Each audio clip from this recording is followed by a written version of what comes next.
You're not. Everywhere. They own businesses that you have no idea they own. There's this kind of narrative that private equity firms are corporate raiders. What is private? The weird thing is that if you were a video essayist who did the exact same thing but edited yourself responding instead of reacting, no one would cry foul. Ding, ding, ding. Chatter, you got it. That's my whole purpose. I allow people to fucking upload my content, but if I didn't do that, no one would ever fucking complain about my reactions, because the only type of reactions that people consider to be fucked up are reactions in the HasanAbi Clips Industrial Complex, because those are the ones where they don't even fucking cut any of that out, any of the dead air out. All right, let's keep going. But like, what are you talking about? Our industry creates jobs, powers the economy, and strengthens the retirements of millions of Americans. We're talking about a big circle of pain that enriches a very small, elite group of people. Money talks in Washington, and they spend a lot of it. I just said, someone has to expose this. It's just not true.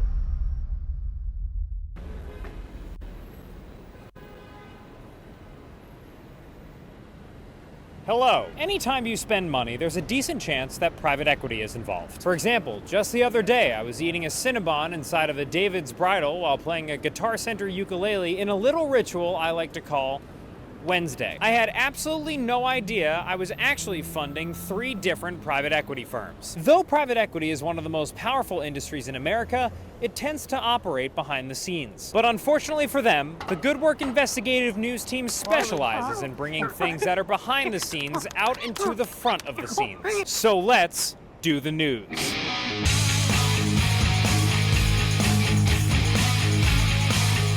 Just seconds ago, I was matrix dodging bullets outside of here, the offices of Blackstone, one of the biggest alternative asset managers in the world and a place with a Bond villain-ass name. I suppose Dr. Danger's Thunderdoom and Luigi's Haunted Mansion were already taken. Within the bowels of Blackstone and peer firms like KKR, Apollo Global Management, the Carlyle Group, and Bain Capital, you will find funds whose specialty is investing in private equity, an industry that manages a fuckwad of cash, but we're not really sure how. Private equity firms are everywhere. So what is a private equity fund? Private equity. Private equity is one of the most lucrative and interesting careers in finance. Understanding private Of course, the dude wearing a Stanford business crew neck is saying that.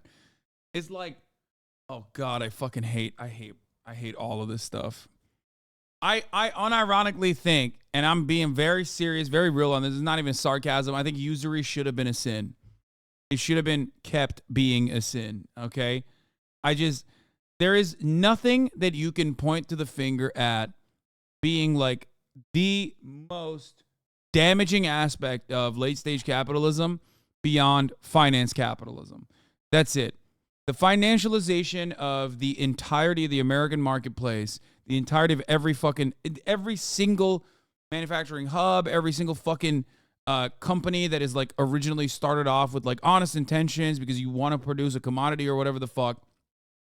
All of that turning into a bankifying and financializing every single American corporation, every single corporation in general, is the single worst fucking thing that could have ever happened. I'm not even kidding when I say this.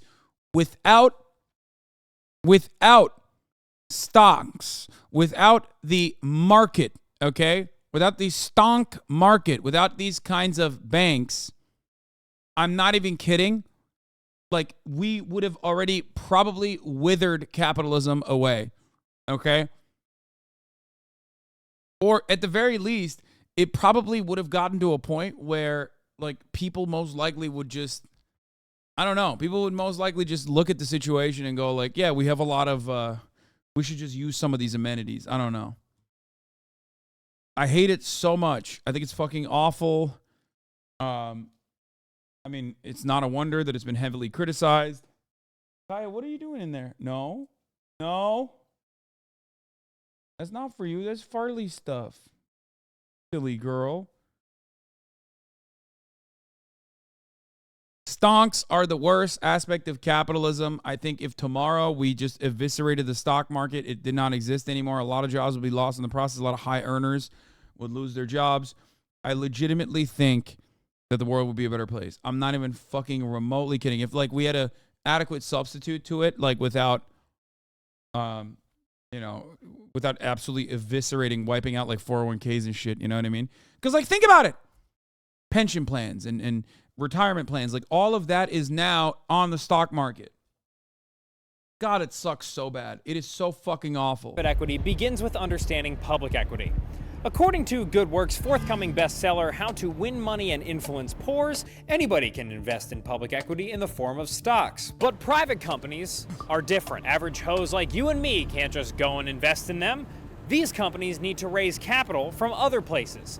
And that's where private funds come in. The big types of private funds are venture capital, hedge funds, and private equity. VCs, you might remember, gamble capital on high-risk, high-reward startups. Hedge funds pool partner money together to be invested by a professional fund manager. They focus on generating returns fast, and they'll invest in pretty much anything to make that happen, but usually not directly in private companies. Private equity firms, meanwhile, invest directly in entities that aren't publicly traded.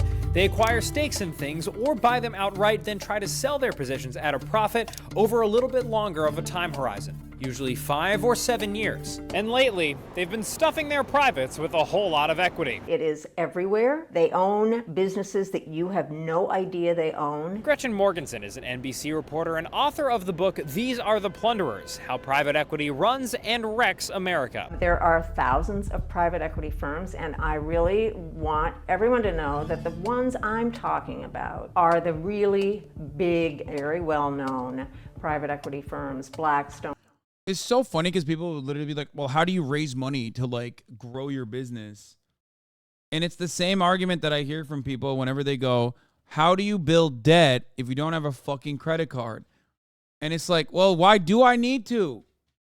Like, I hate that. I know I'm a simpleton, I'm a dumbass, but like, I do genuinely hate the concept of passive income and like some kind of capital accumulation through not putting any work whatsoever, but letting your money fucking work for you.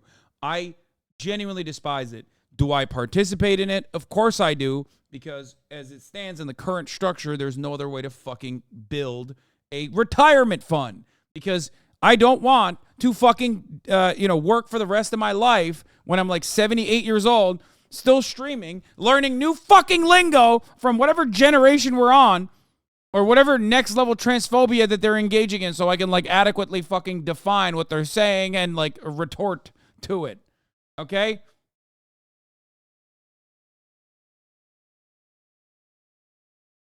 I've done well without a credit card thus far.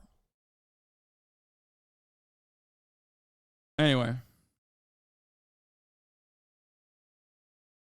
But I do have a 401k or like some form of it. I don't know. Fucking my accountants have opened something for me. It's like a retirement fund. I do have one. Apollo, Carlyle, KKR, that use heavy debt. The largest private equity firms in the world own or have an ownership stake in an array of stuff you couldn't even imagine, including Subway, Barnes & Noble, 1/3 of Europe's soccer teams, a Formula One team, California Pizza Kitchen, Hooters Adweek, Neiman Marcus, FanDuel, Highways in India, the music of Taylor Swift, hospital emergency rooms, PacSun, gastroenterology clinics, and even Oatly. That would make the sickest mall ever. Together, private funds now have over $25 trillion in assets under management, a big chunk of which is private equity. And just this year, Blackstone became the first private equity manager of over $1 trillion, an amount of money that Scrooge McDuck once called orgasmic. But as private equity has grown, its operations have become even more controversial. And just like when me and Emrata broke up, everyone is choosing sides. Our industry creates jobs, powers the economy, and strengthens the retirements of millions of Americans. They're really responsible for some of the worst, most abusive business practices in the country. Well, I've been friends with Emily for years, but Dan's really started growing on me recently. We're talking about a big circle of pain that enriches a very small, elite group of people. It's kind of capitalism on steroids. That was actually my nickname in college. But it's strange for something so big and controversial to be so back of mind for Americans. It's like mass shootings or the bisexuality of Abraham Lincoln. God, I love them so much. I fucking love this channel. I've talked to them before. The fucking thing that they wanted to do with me was like Reactgate related, and I was like, dude, I don't want to. I don't think I might have even left them on red actually. Let me see.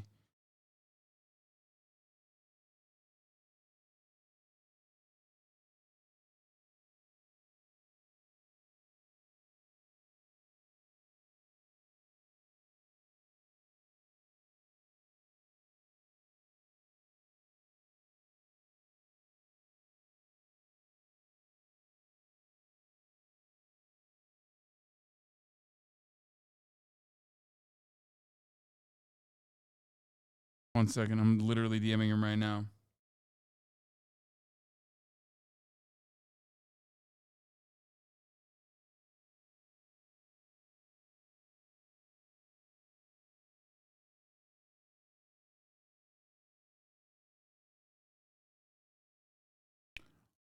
Plan to have on Brad Trammell on Stream It All? Yes.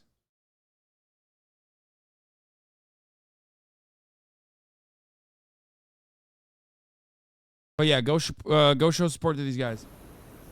What? Honest Abe did get the sloppiest toppy in the history of theater while sitting next to his wife, who was conveniently named both Mary and Todd. You're trying to tell me our 16th president didn't score both ways?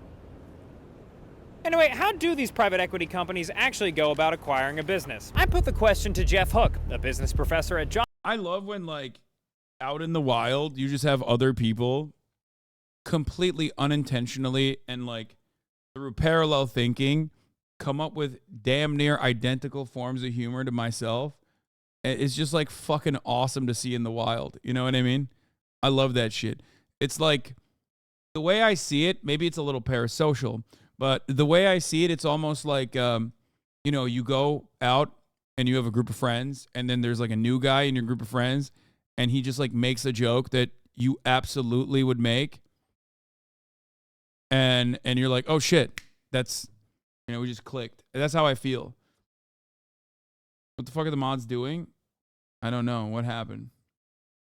Johns Hopkins University and author of the book, The Myth of Private Equity. It's just house flipping on a much greater scale, except the companies are operating businesses, not real estate. So instead of something big and scary like Apollo Global Management, imagine your PE firm is called Chip and Joanna Gaines. And instead of acquiring a business or another entity that you think could grow, you're just looking to buy a shitty house in a nice neighborhood. In slightly fancier financial terms, this is called a leveraged buyout. And it's the type of acquisition that the private equity industry has made famous. It basically means buying something with borrowed cash that you will need to pay back with interest. But where can a fellow borrow enough money to buy Subway? Private equity firms' oxygen comes from public pension funds. Oh, that's so sick. Endowments, and other huge institutional investors. No. It'll be great, guys. It's fine. I think, like, you know, continue this structure is so sick. I love allowing, like, a bunch of dudes to gamble with pension funds. It's never been a problem. You know what I mean? It's certainly never been an issue. The sugar daddies of private equity, insanely wealthy families, insanely wealthy college endowments, and the retirement funds of middle-class firefighters. What the hell? What? CalPERS, the largest pension plan in the United States at $457 billion, has a $55 billion private equity portfolio, which is normal practice. Pension funds, which pool public sector employees' retirement funds to more effectively grow it, have long invested in private markets to meet their high return goals. But once PE firms get that institutional investor bag, what do they do with the companies they acquire? Supporters say that they bail out financially underperforming companies and turn them around with capital and operational support. We're in a business together for a long term. If you walk down any main street in America today, you will see private equity all around. Whether you're taking an Uber to work or you're grabbing lunch at Panera Bread, all of these businesses were supported by private equity. That was Drew Maloney, president and CEO of the American. Just like, oh God.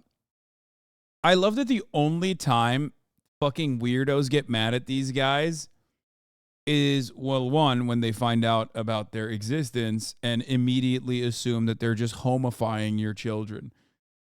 Like, and not necessarily that, like, every aspect of American existence has been financialized in a not dissimilar way to NFTs and cryptocurrencies, really, or the future of cryptocurrencies, I think what they wanted to do. Investment Council, one of private equity's main lobbying groups in the United States. We were this close to getting a meeting with both him and the AI. My company was acquired by BlackRock. They said they were going to change things. We have had 2 mass layoffs in a year. What do you mean? That's called efficiency. It's called elimination of redundancy. It's called, guess what? You might have lost your fucking job, or maybe you were one of the lucky ones, and now you have to do the job of the dude sitting next to you. Because now your asshole is puckered up every single time your fucking manager walks by you. But that actually doubles efficiency when you do that. It's just called restructuring. Exactly. However, you want to know who's doing really well in that situation? The fucking people who own the stock, shareholders, the people that we really actually care about. You understand?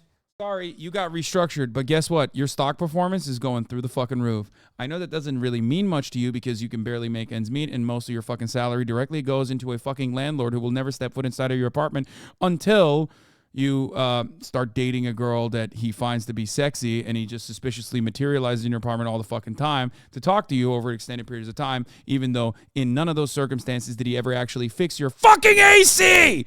Ever! Even though it's been months, and technically it should not be legally permissible, and you should be able to legally not pay rent because originally you thought the AC was supposed to be working in the fucking apartment. What an oddly specific story that I just told you for no reason. That did not happen to me, of course. That would never happen to me. Also, then every single thing gets painted with white over it when you finally inevitably move out of the apartment, and then you never get your deposit back. Okay. So that did not happen to me. It's oddly specific, but it did not happen. Certainly, surely. Anyway, definitely that would have never happened. What was I saying? Yeah, I forgot. I forgot what I was saying. I dove too deep into the fucking landlord part of the situation. Oh yeah, going back to it. Yeah, most of your salary goes to that guy. And you couldn't give a shit if the shareholder value was improved, but it doesn't really matter because you have no say in the process. You have no fucking mechanism of pushback. You have no mechanism of control. You don't even have a union to even say, hey, maybe we should get some of those back, or maybe we should have some assurances and some security, job security specifically. But you will never be able to get that. And every single time you advocate for such a thing, people will look at you and go, shut the fuck up. There are people who are starving in India. You know your fucking place, you dumb fuck. You stupid idiot. I love the system that we're in because I'm a Sigma grindset guy. I'm actually going to work harder. I have a fucking busted down Honda Civic from 1994 that was a hand-me-down from my older brother, and that's my actual asset. Think about, I'm basically the same as a capitalist who owns a fucking factory.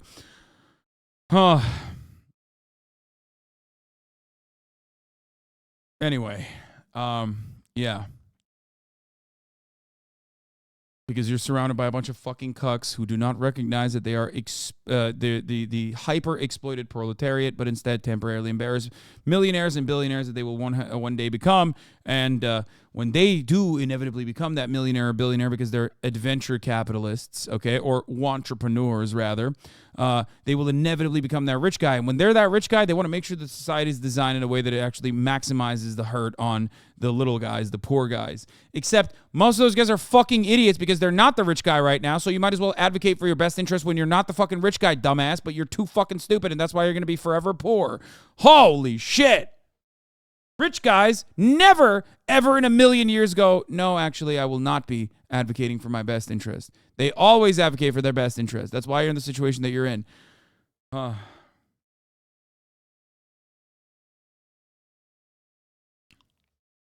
I see, but at the last minute, they were busy. We assume they actually just watched our YouTube channel. Or maybe they were working on their own YouTube channel, which includes sick clips like this.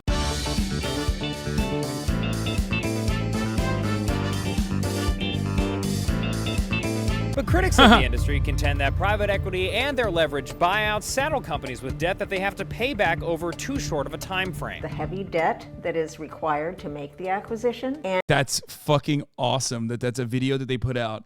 Popeye Chicken Sandwich would not exist without private equity. Yeah, certainly. How could we ever exist? Dude, that's your brain on capitalism, by the way. When you finally get to that point, unless you have done too much college, as Felix Biederman, friend of the show, likes to say, you are going to look at that and go, you are the most insane person I've ever met. What the fuck are you saying?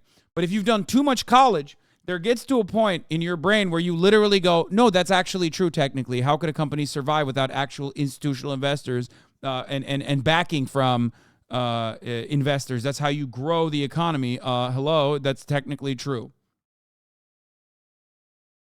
Fuck. Yeah, capitalism invented food and eating.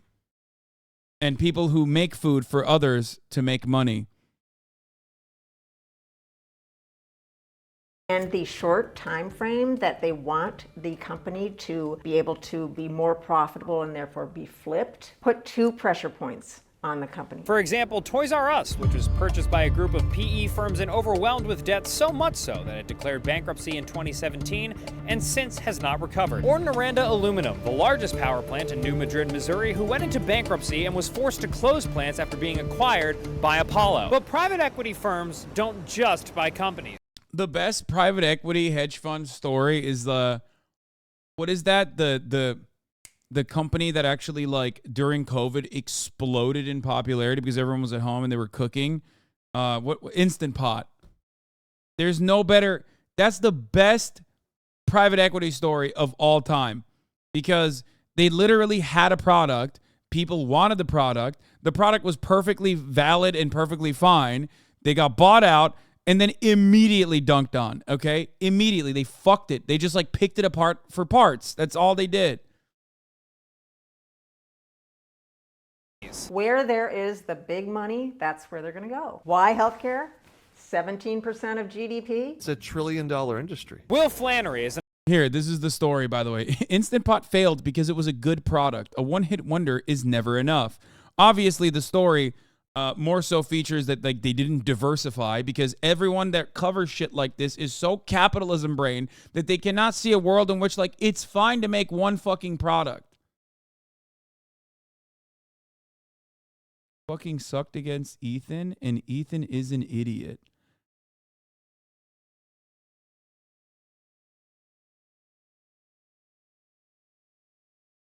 So, like, I technically can't say, off yourself or anything like that to a chatter that has held on to a idiotic grudge for that long, but I should be able to. You know what I mean? I can't, but I should be able to. Like, we're having fun. We're talking about the fucking economy. We're looking at videos. And then some fucking dumb fuck comes in here with, like, their own personal moral failures and their own personal hangups and decides to just, like, ruin the content for 20,000 other people that are watching. Like, and I think it's totally not allowed for me to say things that I would like to say, but I think it's so perfectly valid. You know what I mean? Like, that's one of those moments where, like, I want to be able to have my kill yourself tokens, right? Because, like, I've gotten so many of those at that point. Like, in a perfect scenario, because people say, Hasan, you should kill yourself all the time to me, right? Like, literally all the time. So I should be able to cash one of those in. I won't, and it's totally understandable why they don't want that out there. Because people will be fucking dropping them like crazy left and right. And then accidentally you'd say that to the wrong person, and they would actually continue on and commit to the bit, I guess, and that would be bad. But I do think that it's, like, one of those perfect situations where, like, the kill yourself token is, like, perfectly valid. You know what I mean?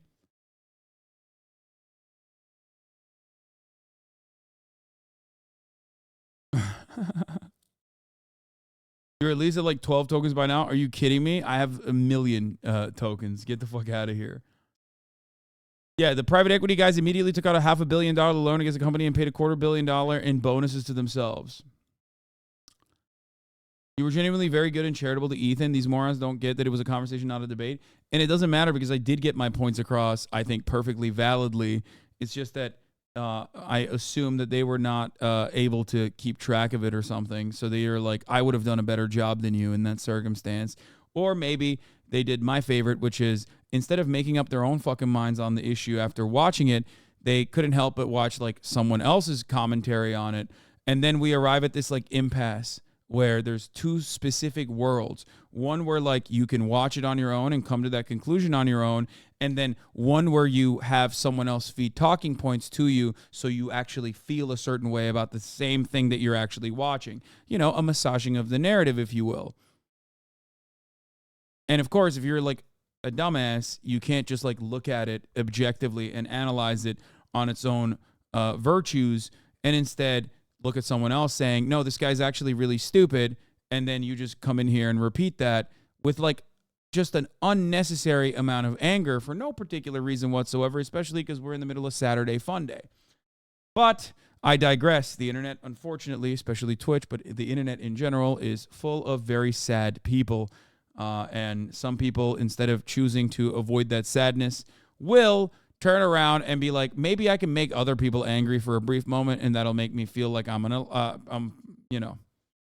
alive. But yes, back to Instant Pot. Instant Pot failed because it was a good product. A one-hit wonder is never enough. That's not true. Instant Pot failed because it was bought and then leveraged against, and then they didn't diversify adequately. But there was no need for diversity in that situation. If you do have a good pot, what the fuck are we talking about? Yeah, they bought it. They merged it with another kitchenware maker, and the combined company was reportedly valued more than $2 billion. A few years and one pandemic later, company filed for bankruptcy on Monday, weighed down by more than $500 million in debt after a year of supply chain chaos and limited success expanding the Instant brand to other categories of household gadgetry. Fuck. I hate that. It was also too durable of a product. Yeah, there's also that too. It fucking sucks. It sucks so bad that this is like how it's supposed to work, okay?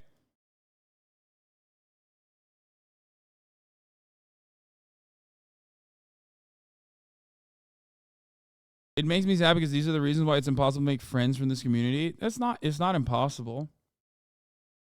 Do you want their essay response, or are you over them? I kind of want to see their essay response. They wrote a fucking essay. Their essay is going to be, I actually knew how to handle it. I didn't even see the other content creators. You're making all these assertions. The reason that social democracy is impossible is the inherent contradictions of capitalism are always working towards class contradiction. Not only that, but capitalism is a revolutionary system. You didn't drive home the point hard enough? Okay, never mind. I was totally valid in saying that to this person because they just repeated the things that I said in that conversation back to me, like I had not mentioned exactly those things in that conversation. So it turns out they either watched another content creator who also missed the point, either deliberately or because they didn't get the point, or they just personally thought that I didn't drive home the exact points that I drove home in that conversation. So let me explain something to you, okay? I said those exact same words with pretty much the exact same verbiage. Not only that, but I also used real-world examples like what is happening in Europe as far as like social democracies crippling away. I love you, but there is a toxic element in your fandom in-group. Drama farming and accusations of cloud chasing. What do you mean? Lol, I didn't know they failed. I adore my Instant Pot. Wait, what do you... I'm sorry, but what a ridiculous fucking criticism. You said you fucking sucked against Ethan and Ethan is an idiot. Like, did you not watch the video? Did you not watch the 3-hour conversation? Because you just described every single thing that I actually mentioned. Also, I actually work in industrial production. What do you do again? I do this. I do what you just said, but professionally. Okay? And then dumbasses like you that work in industrial production come in here, learn about more of their own particular situations, and think that they do a better job at it, repeating the same fucking talking points back to me, but in a contentious manner. I hear it all the fucking time, as a matter of fact. It just breaks my fucking brain when someone comes in here and repeats exactly the same fucking words that I have used in describing a particular matter and say that like they were going to do it in a way that nobody else could, or in a way that I didn't do. Oh. Why are they so angry anyways? Yeah, I don't know. I don't know why you're so angry. Blue collar worker, industrial production guy. Because, you know, you just repeated exactly the same things that I mentioned.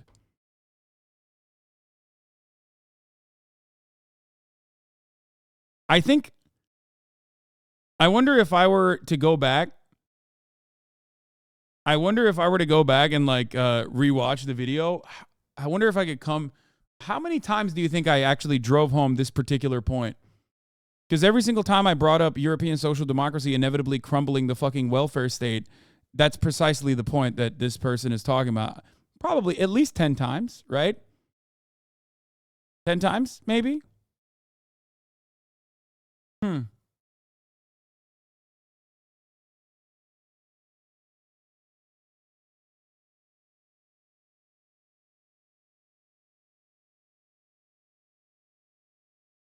if you actually watched the video, but you didn't push it hard enough, I actually read capital, my guy. Oh, okay. So your answer is that the 10 times that I brought up this exact same point, while also simultaneously giving clear-cut, well-defined examples of how it happens in domestic situations, even internally, and also happens in situations across the world, in every other fucking welfare state, every other social democracy, it just simply wasn't driving the point hard enough because you were, I guess, not in it to fully watch someone describe these steps in a non-contentious manner, but instead quick dunks. You brought it up a lot. It was actually Ethan's weaker argument, since all he could say was, maybe they won't this time. At this point, everyone trying to stonelog you over the debate only watched it via someone else's stream who probably thinks you're a tanky now, and it's just bait. Yes, I agree. But there is honesty.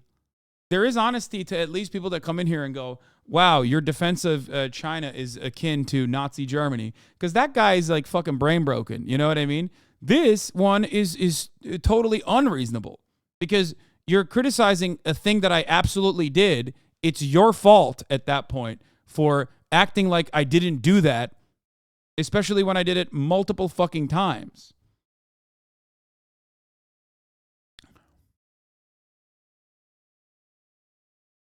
Like, what the fuck?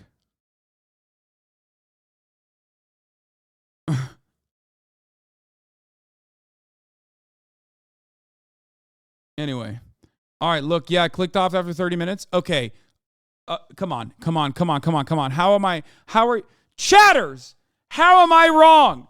How am I fucking wrong on the token thing? Oh my God. There is no better, more valid moment to use one of these tokens, okay? There is no better, more valid instance of using one of these fucking tokens than this particular instance right now.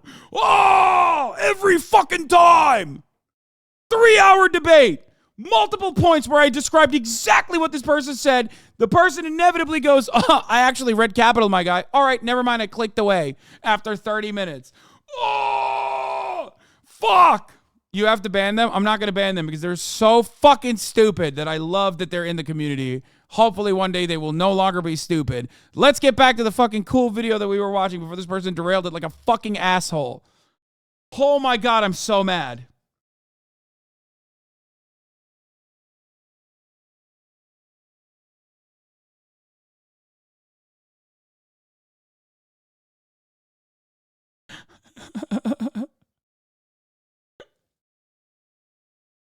Yeah, by the way, they said 30 minutes. You know their ass watched like 20 minutes of the debate that was perfectly clipped by another content creator with a personal agenda, and they're just lying. Just like they're lying about reading Capital, okay? They did not read Das Kapital. They're lying about that too. Shut the fuck up. Actually read and you know, instead of doing some other dumb shit in here, okay? He's an ophthalmologist based in Oregon. He's also a comedian whose videos shine a light on the growing trend of PE firms buying out medical practices. He also has more followers than us, but whatever. There's middlemen all over the place. Health insurance companies, you have pharmacy benefit managers. Don't ban them. People, they're extracting billions and billions of dollars from the healthcare system. So there's money there. So of course it's going to attract anybody who. Oh my God, I'm going to lose my mind. Oh, he's not even done. He's not even done. So yeah, that is my fault. But I kind of got pissed after just hearing go back to social democracy as if exploitation of the third world won't happen. Nope, not doing it. Nope. I'm just going to leave it on that point, okay? Okay. I'm going to lose my fucking mind. Oh my God. It is literally something I brought up, which Ethan said, I'm sorry, I don't know enough about this, so let's not talk about that component. I literally directly brought it up. I brought up all of the things that you're fucking complaining about. I'm losing my mind.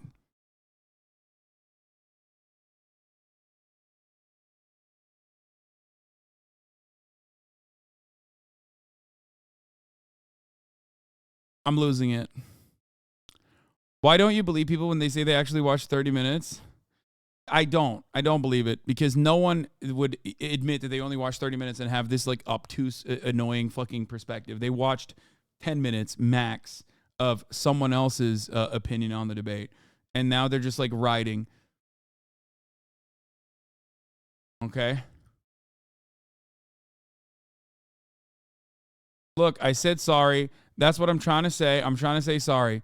Okay, it's all right. I'm glad you recognize that you were in the wrong there. Okay. Now, more importantly than recognizing that you're in the wrong, reevaluate why this is how you jump to that gun. Okay. This should not be your first fucking opinion jumping in at 4:30 on Saturday Fun Day. Okay. Just be normal. Be normal in the future. And you didn't actually say sorry. You just like doubled down and still said some snarky shit until admitting that you only watched 30 minutes, which I do think is not real either, but it's fine. Okay? It's all right. Reform is good. Saturday Fun Day. Okay? At the top of the hour, there's a 3-minute ad break. Reevaluate. Some of you definitely do need to reevaluate why you get so mad. I do this myself all the time. I get really fucking angry. And then sometimes I'll take a breather and go, why am I this angry? Like, what the fuck? Why am I this angry? Should I be this angry? Does the situation require me to be this fucking mad at a certain thing? Okay? It's a really good exercise.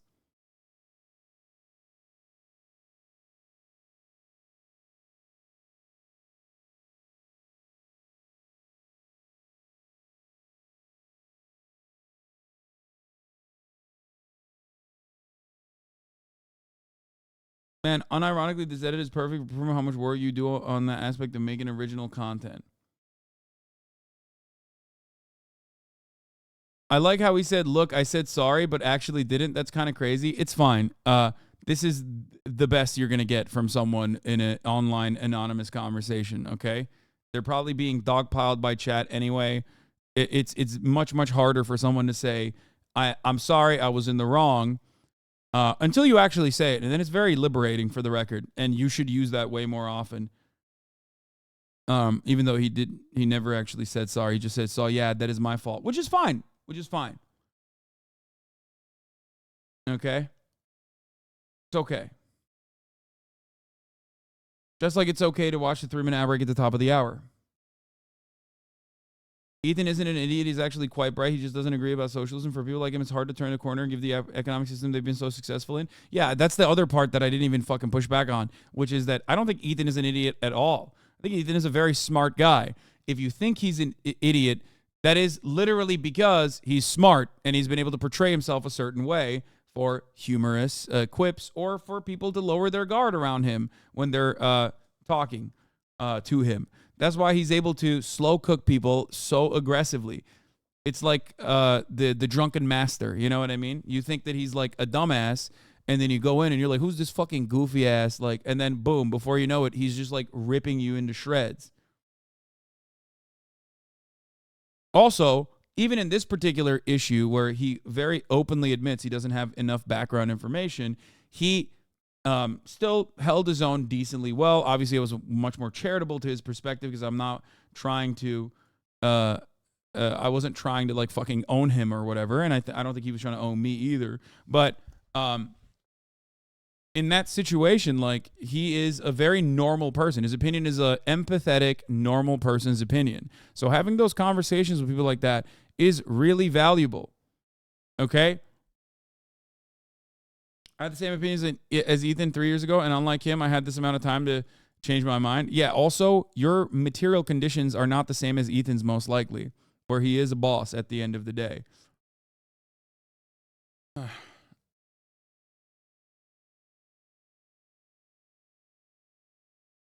It's socialism or barbarism. Thank you for the 10 gifted subs, allowing 10 people to no longer see the ads at the top of the hour.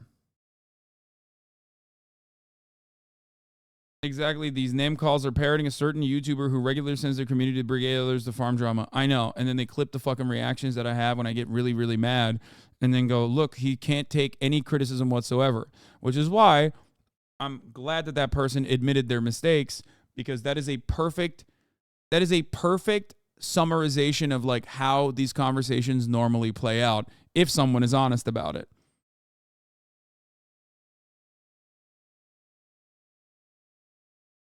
who wants to get money, including private equity. By 2018, Blackstone and KKR controlled 1/3 of the nation's hospital emergency rooms. And while some have argued that a firm's ownership of practices lets doctors focus on patient care rather than running the actual business. So I said to the doctor, I said, why would you partner with private equity? And the doctor said, well, the best thing is I like to practice medicine. When I have a partner with private equity, they worry about the back office. They worry about the IT. And I don't have to worry about that. I can see patients. Others point to surprise billings, higher costs, layoffs, and overprescribing patients as examples of what happens when a hospital is owned by a profit-seeking corporate baddie rather than a medical professional. Private practices, historically, they're like run by physicians. Deep down, all physicians, they got into medicine to tell people to practice medicine. Now, though... I like the little fucking snarky... Will Flannery wants us to notice his YouTube plaques. They're like run by physicians. Deep down... Dan Toomey, how is this doctor better than me at the internet?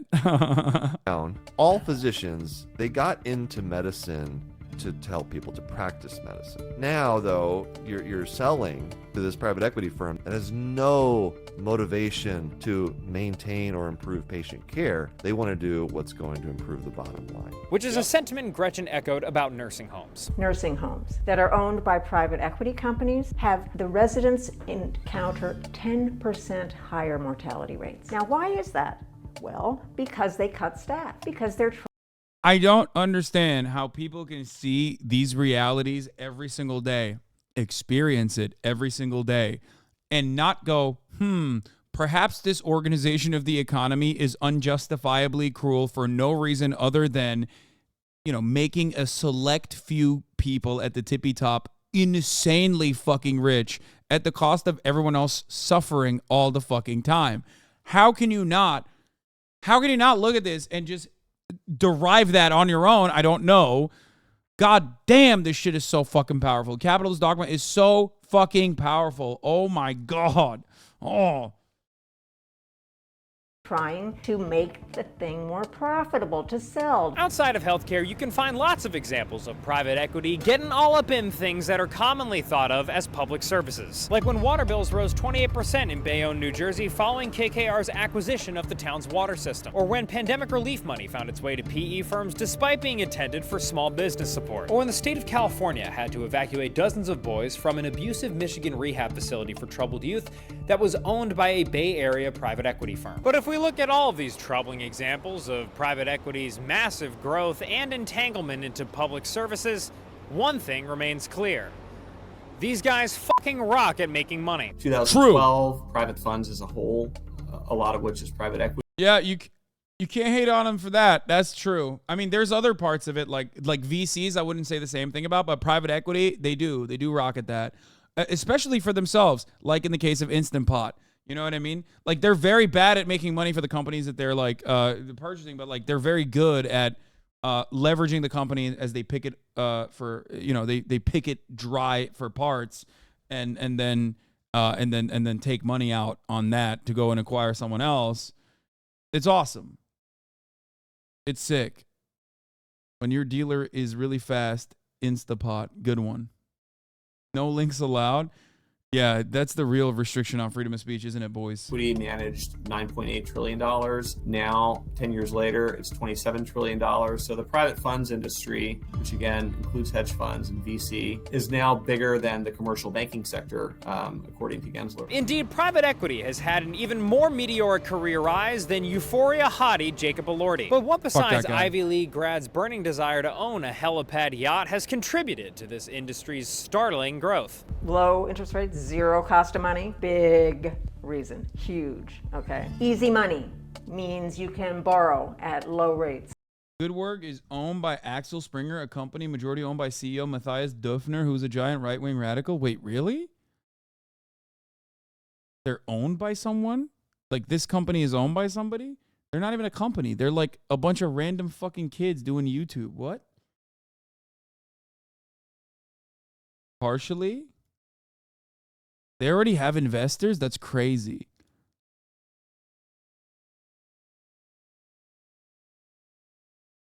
Owned by Morning Brew, which is owned by another co, which is owned by private equity.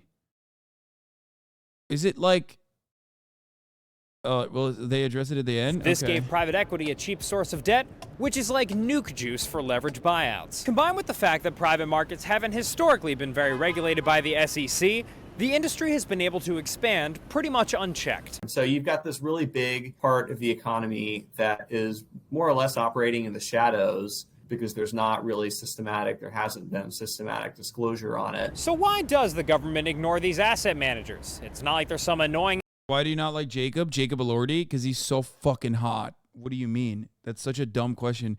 One, he's taller than me. I've met him. Two, he's very nice.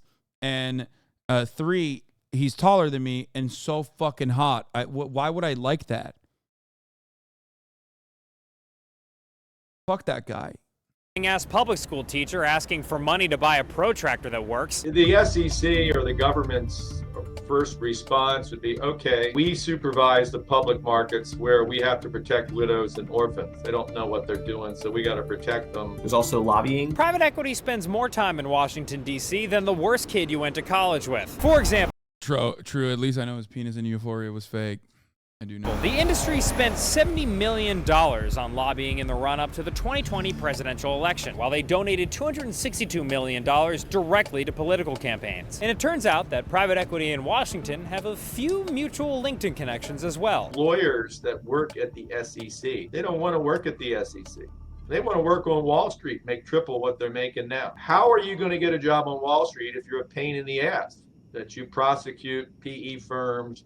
You know, that's not the way you get a job on Wall Street. Looks like the revolving door between Washington and private equity is gonna need some maintenance, because it revolves a lot. Jerome Powell, the current chief of the Federal Reserve, was a partner at the Carlyle Group. And 3 months after finishing his stint as Donald Trump's SEC chair, Jay Clayton became Apollo's first ever lead independent director of its board of directors. And those are just the head honchos. Private equity's money and political influence is so immense that it's been difficult for regulators to square up with. The government is reluctant to bring a case against Benches 225 cap, doubt it. Bullshit. The big name like Blackstone or Carlyle Private Equity is they think they can't win a case. They just don't think they got the horsepower to go up against these gigantic blue chip Wall Street law firms. So you're saying that the SEC feels less powerful than some private equity firms?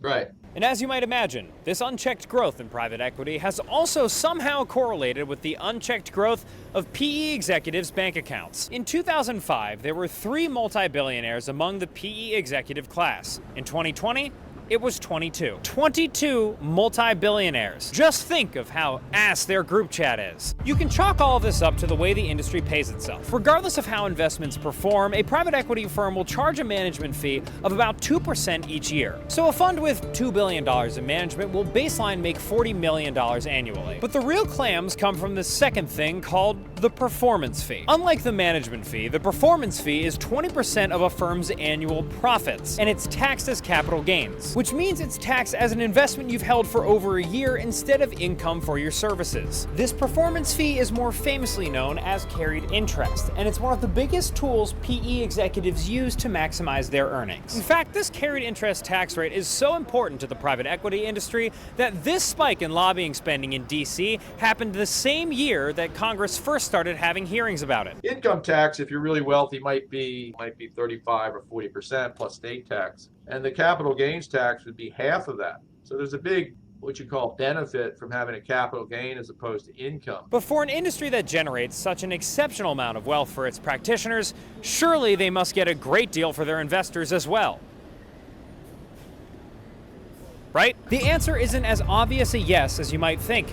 In July, the Wall Street Journal reported that for the first time since the 2008 financial crisis, benchmark private equity returns turned negative for the reported fiscal year. But since the government can't regulate private equity very effectively, it's pretty difficult to figure out what the industry's finances actually look like, even if you're an investor in the fund. In terms of regulation, make it illegal. Make it illegal. Make it all of it. Make the stock market illegal.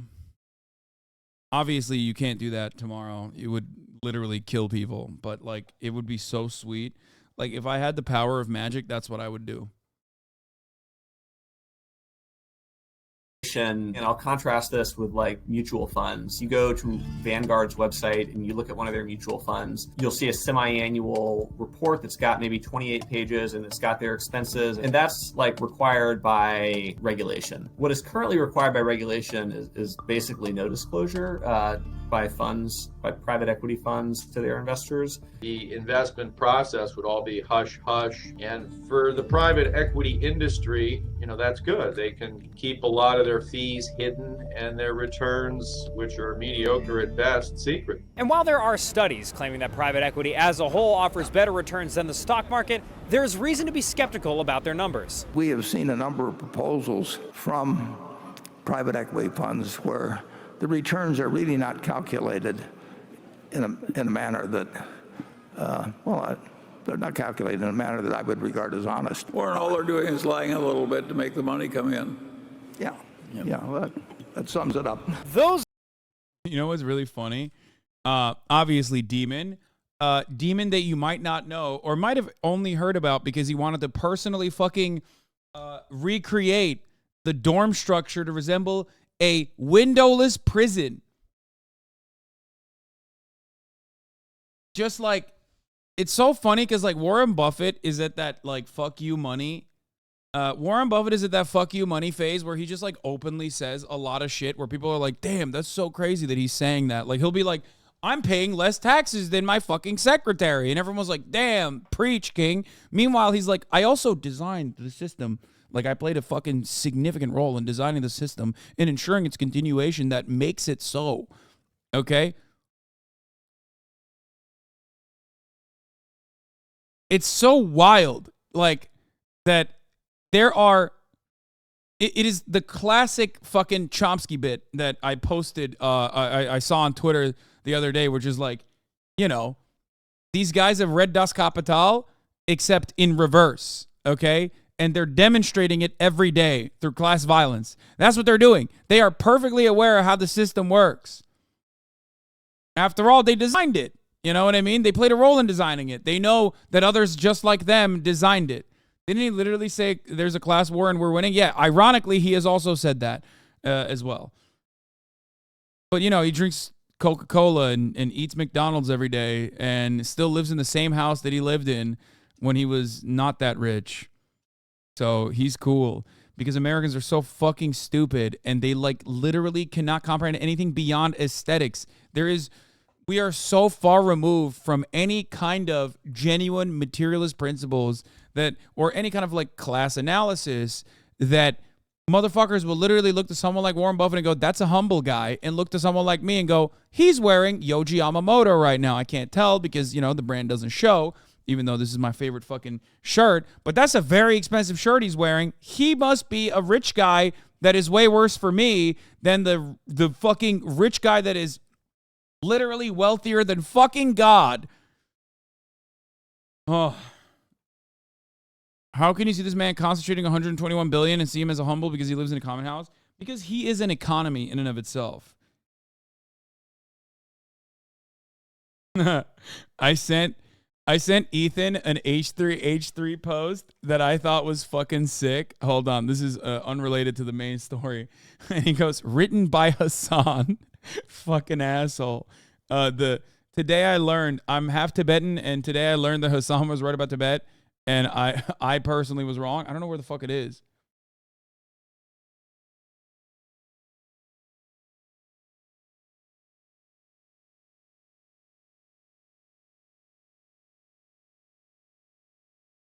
Where is it? Oh, here.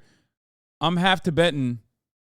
This pose. I'm half Tibetan, and today I learned that I was wrong about Tibet all my life. I was raised by my grandparents who were Tibetan and devout followers of the Dalai Lama. Growing up, I always believed that China's the bad guy and Tibetans can do no wrong since our leader, the Dalai Lama, is a manifestation of Avalokiteshvara, a Buddhist god. I'd heard about serfdom in Tibet before, but I always brushed it off as Chinese propaganda. When Hasan claimed that China actually freed Tibetans from serfdom, I was hella triggered. I'm okay with Ethan and Dan goofing around with the suck my tongue soundbite, but this one crossed the line. Today I told my grandparents about this Chinese propaganda that's going around, And to my surprise, I was wrong. Hasan was right. Although the Dalai Lama is/was the leader of Tibetans, he did not run Tibet. It was just an honorary position. It was the ministers who were doing all the fucked up things. They were way worse than the evil dictators we had here in Nepal. I am stunned. This man educated me on my own ethnicity. There are plenty of moments where I do this for the record, but you know, it's great that someone, you know, big ups to this person for like openly stating that. Of course, I wrote this. This is my account. I wrote that. Austin, when Hasan teaches him gay stuff. Anyway, and then, of course, you know, this post, I'm sure, will be downvoted to fucking oblivion and have 1,000 comments saying that to this guy that he's wrong as well or something, you know. It was actually Kaya writing it? Yes, Kaya is technically half Tibetan. I'm logging on the down dude at this very moment. Fuck you, man. This was really creative. You should do one. Another one as a Ukrainian. Okay, man.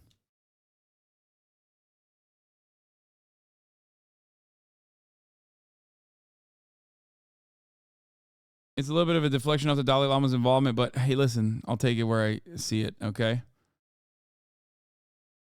We're not going to get into the Dalai Lama being a CIA asset since, you know, in perpetuity. We're not going to do that. Okay, back to the video. But that, by the way, that's declassified information. Like, literally not, I didn't make that up. And not that I make anything up in general. Just like what this person was saying. Where there was a really good comment in here as well. Hold on. Someone was like, yeah, half the time people think Hasan is making shit up because no one remembers all that stuff off the top of their head. Just like when he went on the Iced Coffee podcast and then they literally fact checked him in real time after in the editing bay and found out that like everything he's saying was correct. Oh, this one's funny, except for the Taiwan being a mile off the coast of China. A ridiculous thing to say because anyone with 2 seconds and eyes can see how inaccurate it is. That's just hyperbole though. Plus the airspace in Taiwan is claiming is closer to the mainland's coastline. 1 second, let me fact check that. How many times have you used 1 mile or 1 minute or 1 second in a conversation as a synonym for very close or very quickly?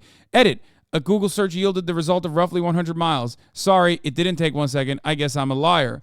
How uncharitable can you possibly get? And then someone finally says, Kinmen, an island belonging to Taiwan, is 1.2 miles off the coast of China.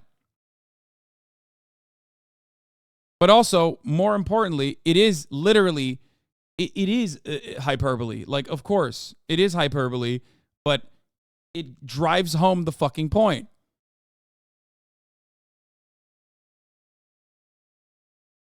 Where the fuck was it? I don't know where there was another guy. Oh God, you are regularly reading comment sections about your own videos. This cannot be healthy. No, I just saw this randomly on my like main page on Reddit.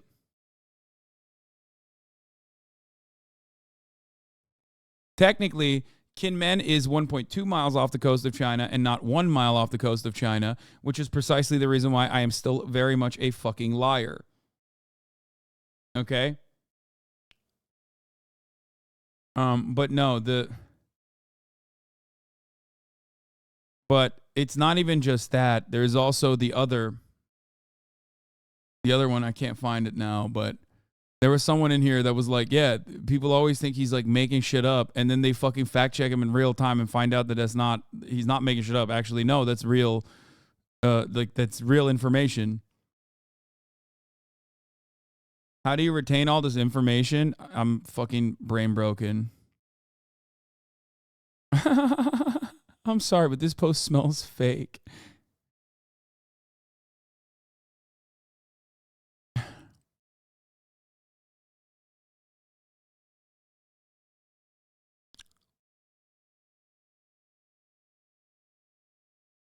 An upvoted positive Hasan post.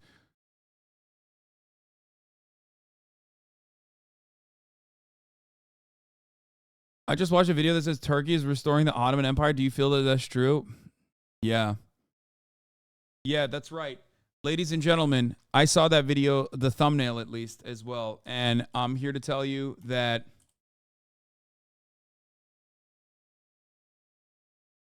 let me tell you, it's absolutely correct.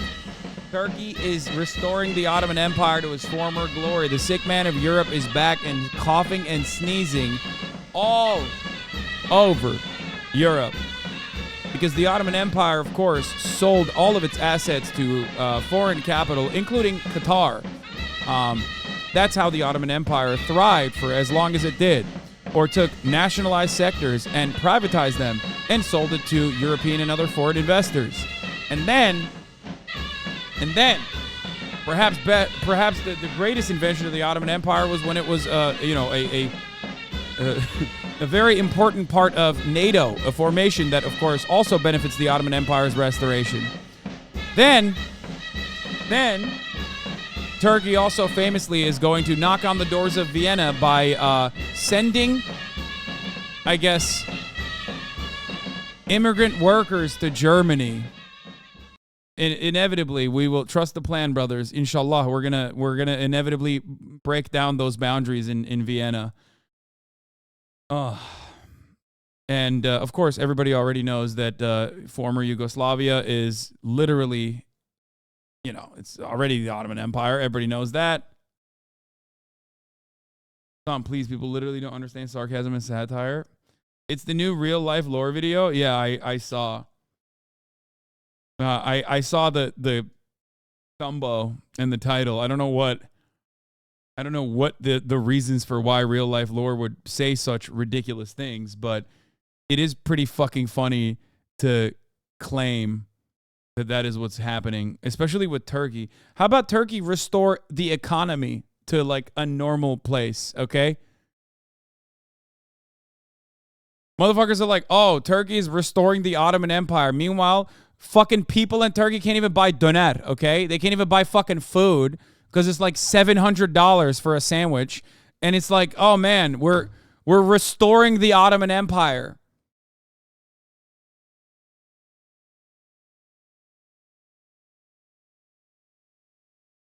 How about they restore a normal quality of life to the Turks first, okay?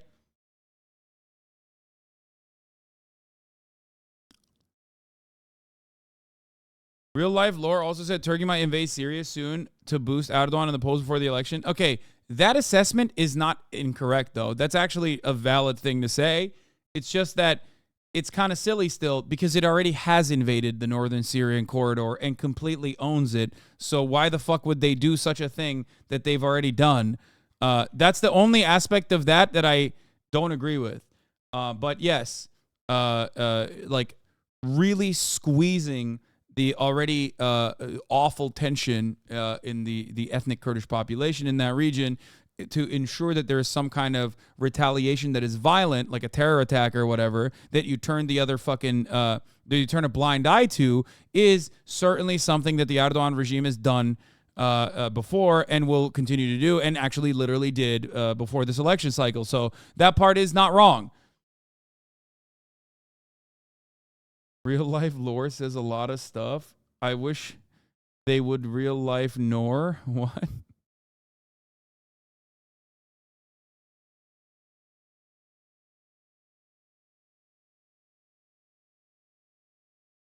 Real life lore really likes to make 4 videos a month about how people live near the coasts and borders of their country.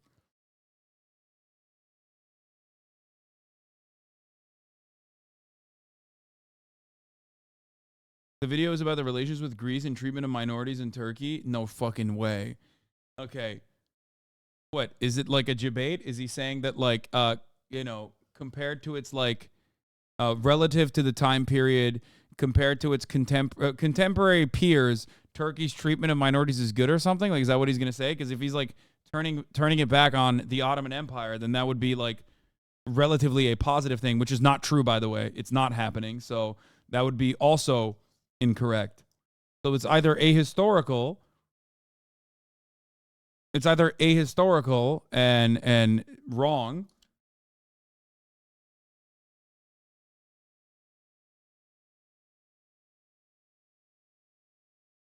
or it's just, I have to pee, dude. I'm going to We're going to watch a little this. bit to make the money come in. Yeah, that sums it up. Those garbling Muppets raise a good point. One of the reasons why the returns can be tough to trust is that they're often calculated by people who are hired by the firms themselves. For the most part, there's no outside party going in and doing a smell test. To some extent, the auditors might do it, like Price Waterhouse or Coopers and Lybrand. And the problem with them is they're getting paid by the PE fund itself. Are you sure? Are you sure? Okay. I'm receiving breaking news. Against all odds, the Southeastern Football Conference has announced the most significant regulations to private... I am sorry, the Security and Exchange Commission has announced the most significant regulations to the private equity industry in years. That makes much more sense, Dan. For the SEC imposing changes on hedge funds and private equity firms on fee disclosures, the move is meant to curb preferential treatment of certain investors. There's the disclosure on a quarterly basis of performance in a way that right now is not required per se. There's a element that prevents special deals. So everything's fixed, right? So it's about 15 or 20 years so too late.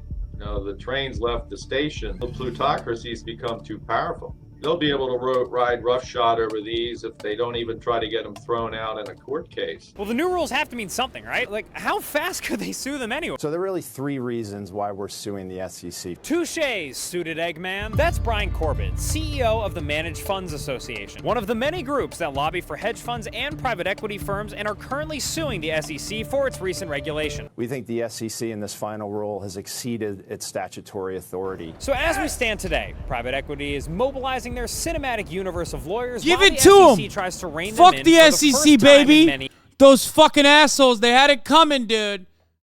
They fucking had it coming, dude.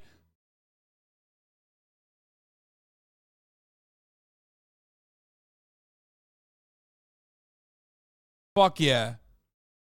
Yeah, I hate the already crippled regulatory bodies in this fucking country. We should just, we should make it so that the SEC goes after people who don't do insider trading. You know what I mean? Pfft. Fucking bullshit. Yeah, how about you regulate some bitches, dog? Watch out, baby.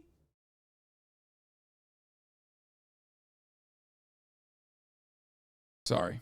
years. But what does I this just got mean really for the excited. future? Not just for private equity, but for us, everyday people whose lives have been, in one way or another, tied to this industry. If I was a union employee looking forward to retirement, and let's say I can pose a few questions to my union representatives on the board of trustees of these gigantic funds, I ask my representative, hey, look, have you taken a closer look at this? I think it's a moment to really sit down and say, okay, what kind of capitalism do we want? Do we want the kind that... Yeah, this is, by the way, the major point of contention that I have with people that are like very thoughtful, very careful, very considerate about their analysis of all of the worst externalities, not realizing that like it literally is the reason, okay? Capitalism unrestricted is capitalism. That's it. And any kind of regulation that you put on it has a shelf life, okay? No matter what happens, it is this fucking gigantic monster that has its tentacles in every aspect of our existence, and they will always wither it away. If you literally look at the situation in America, even with social democratic reforms and the situation in America now in comparison to the social democratic reforms that were made in that time frame, like the New Deal era, you will recognize that the situation gets worse year over year, with obviously there's obviously significant benefits due to technological improvements that make our lives easier and yada yada yada, but ultimately it's always going to go back to the same issues no matter what you do. You cannot stop capital owners from engaging in rent-seeking behavior, regulatory capture, and withering away the welfare state. really benefits a broad array of people? Or do you want to have a system that benefits a tiny, tiny fraction of people at the expense of a lot of people. What type of capitalism do we really want? Do we even know the type of capitalism we already have? If investigating private equity teaches us anything, it's that powerful, profit-seeking forces are indeed all around us, in every part of our lives, in places we wouldn't even think to look. Wait a minute. This YouTube channel is owned by Morning Brew. Morning Brew was bought by Business Insider in 2020. Business Insider is owned by Axel Springer, who is 43.54% owned by private equity mega fund KKR, which means, for good work, I'm 43.54% private equity. I mean, okay, yeah, that's... Hey! Growling at, Farlito? Huh? Who are you growling at? Farlito?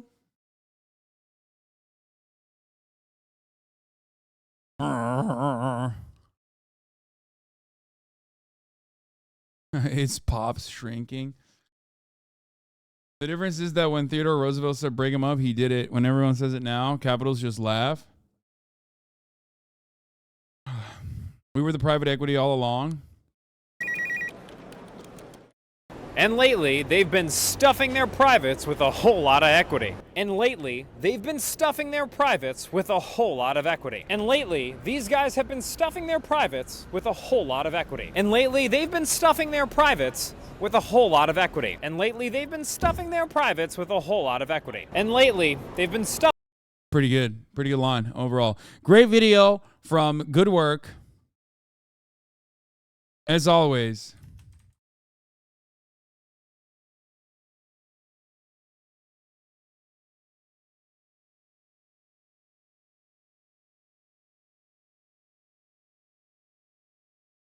You didn't watch it?